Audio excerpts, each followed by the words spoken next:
दोस्तों नमस्कार। आज मैं आपको ऐसी कहानी सुनाने जा रहा हूँ जो सिर्फ इंसान की नहीं बल्कि करोड़ों आम लोगों की हकीकत है।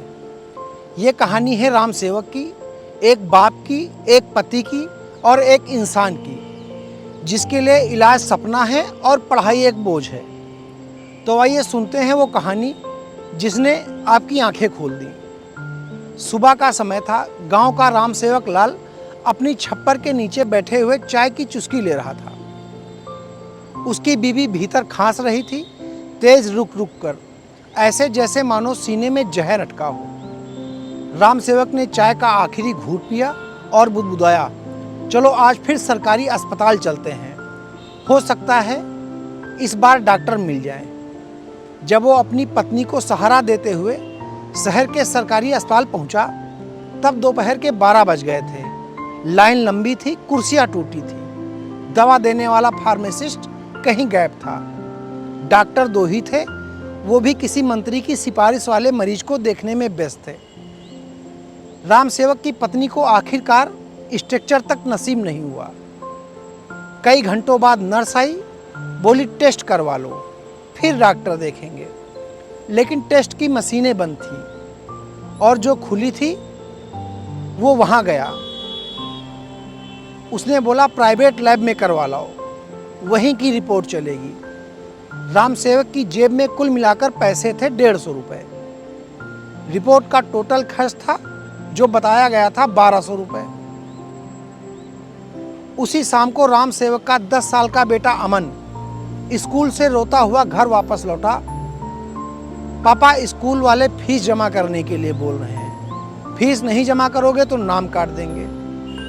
सरकारी स्कूल था लेकिन अब यूनिफॉर्म, किताबें और डोनेशन के नाम पर हजारों रुपए मांगे जा रहे थे। राम सेवक ने सर पकड़ा, ना घर में दवाई के पैसे हैं, ना स्कूल में बच्चे को फीस देने के लिए पैसे हैं, तो क्या बीवी को भगवान के हवाले छोड़ दूं और क्या बच्चे को अनपढ़ छोड़ दूं?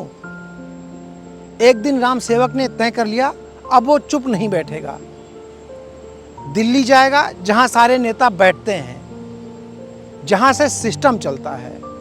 वो दिल्ली पहुंचा। वही दिन था जब छात्रों और शिक्षकों का प्रदर्शन दिल्ली में चल रहा था। शिक्षा के बजट में कटौती बंद करो, हमें रोजगार दो, डंडे नहीं। राम सेवक भी भीड़ में शामिल हो गया, लेकिन तभी पुलिस आई, लाठी चार्ज हुआ। बुजुर्ग शिक्षक गिर पड़े, एक लड़की के सर पर चोट लगी, खून बहने लगा। ये सब राम सेवक के सामने हो रहा था, वो चीख भी न सका। अगले दिन राम सेवक संसद के बाहर खड़ा था। नेता चमचमाती गाड़ियों से आ रहे थे, जा रहे थे। कुछ ने उसे देखा, कुछ ने अनदेखा कर दिया।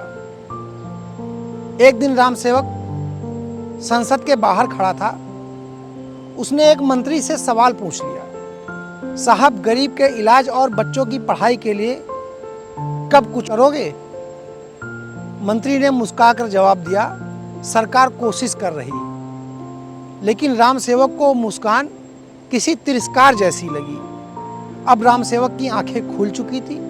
वो वापस लौटा, ना तो इलाज मिला ना फीस माफ हुई। अब वो जान चुका था ये सिस्टम खामोश नहीं है, ये जानबूझकर खामोश है।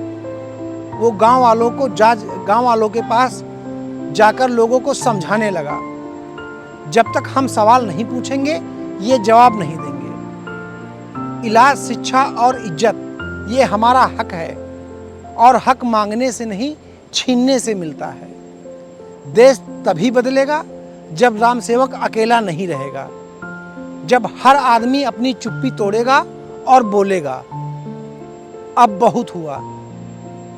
अगर आप चाहते हैं कि इलाज और शिक्षा पर सरकार जवाबदेह हो, इस कहानी को शेयर करें और आवाज उठाएं, क्योंकि अगला राम सेवक आप भी हो सकते हैं। जय हिंद, जय भारत।